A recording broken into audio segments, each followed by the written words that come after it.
بسم اللہ الرحمن الرحیم۔ السلام علیکم ورحمۃ اللہ وبرکاتہ۔ پیارے دوستو، امید ہے آپ خیریت سے ہوں گے۔ آپ دیکھ رہے ہیں میرا یوٹیوب چینل اسلامک حدیث۔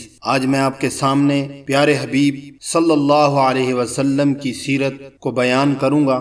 اللہ تبارک و تعالی نے قرآن مجید کے اندر ارشاد فرمایا، لقد کان لکم فی رسول اللہ اسوۃ حسنہ، کہ البتہ تحقیق تمہارے لیے رسول اللہ صلی اللہ علیہ وسلم کی ذات میں اسوہ حسنہ ہے۔ شاعر نے کیا خوب کہا ہے کہ رخ مصطفیٰ کو دیکھا تو دیوں نے جلنا سیکھا، یہ کرم ہے مصطفیٰ کا شب غم نے ڈھلنا سیکھا، یہ زمین رکی ہوئی تھی یہ فلک تھما ہوا تھا، چلے جب میرے محمد تو جہاں نے چلنا سیکھا۔ ویسے تو سیرت کا معنی لغت میں کسی کی کارکردگی یا کارناموں کو احاطہ کرنے کے آتے ہیں، لیکن آج تک کوئی مصنف، کوئی محدث، کوئی مؤرخ، کوئی مفکر، کوئی مدبر اور کوئی ایسا مقرر پیدا نہیں ہوا جس نے آپ صلی اللہ علیہ وسلم کی پوری سیرت کا احاطہ کیا ہو۔ آپ صلی اللہ علیہ وسلم کی سیرت کے چند پہلو پر میں روشنی ڈالوں گا۔ آقا علیہ الصلوۃ والسلام کی صورت حسین ہے، سیرت بہترین ہے، صورت میں جمال ہے، سیرت میں کمال ہے۔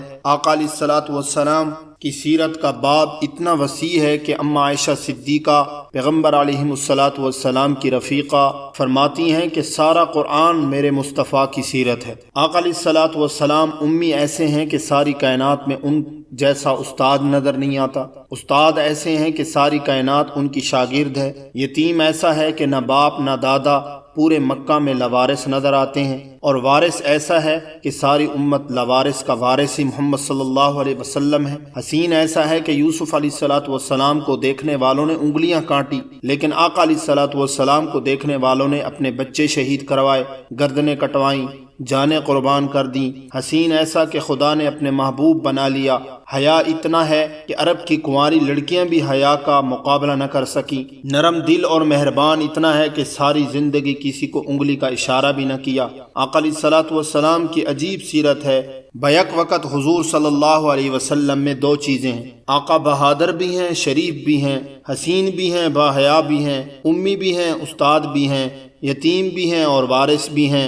نبی علیہ الصلوۃ والسلام مسکرا کر دیکھے تو جنت کا منظر بن جاتا ہے، غصے میں آ جائے تو قیامت کا منظر بن جاتا ہے، قدم اٹھائے تو سنت بن جاتا ہے، قدم اٹھائے تو سنت بن جاتی ہے، گفتگو کرے تو حدیث بن جاتی ہے، عمل کرے تو شریعت بن جاتی ہے۔ جو ان کے نکاح میں آئیں مومنوں کی ماں بن جاتی ہیں، مکہ آئے تو مکہ مکرمہ بن جاتا ہے، مدینہ آئے تو مدینہ منورہ بن جاتا ہے، ابوبکر صدیق رضی اللہ تعالیٰ عنہ آئے تو صدیق بن جاتا ہے، عمر آئے تو فاروق بن جاتا ہے، عثمان آئے تو ذوالنورین بن جاتا ہے، علی آئے تو حیدر کرار بن جاتا ہے، معاویہ آئے تو کاتب وحی بن جاتا ہے، ابو عبادہ آئے تو امین الامت بن جاتا ہے، ڈاکو اور لٹیرے آئے تو محافظ و نگہبان بن جاتے ہیں، ظالم و ستم گر آئے تو عادل اور ہمدرد انسان بن جاتا ہے، فاسق اور فاجر آئے تو زاہد پارسا بن جاتا ہے، عرب کا چرواہا آئے تو زمانے کا مقتدا بن جاتا ہے۔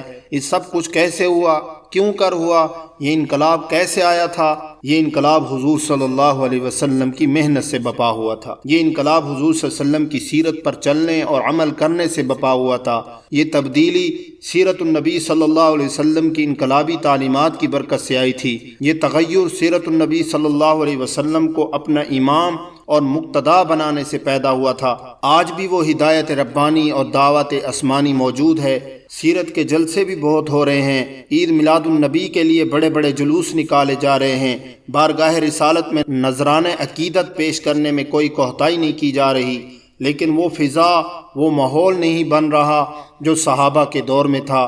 چنانچہ اگر آپ وہ ماحول اور وہ فضا پیدا کرنا چاہتے ہیں تو ہمارے لیے سرکار دو عالم صلی اللہ علیہ وسلم کی سیرت کی طرف رجوع کرنا ضروری ہے، اسی میں ہمارا علاج ہے۔ شاعر کہتا ہے، اصلاح عالم کا اب ساما ہونا چاہیے، سب کا دستور العمر سیرت النبی ہونا چاہیے، یہی آرزو سیرت مصطفیٰ عام ہو جائے، سب سے اونچا پرچم پرچم اسلام ہو جائے۔ اللہ تعالی ہمیں حضور صلی اللہ علیہ وسلم کی سیرت اور صورت کو اپنانے کی توفیق نصیب فرمائے، آمین۔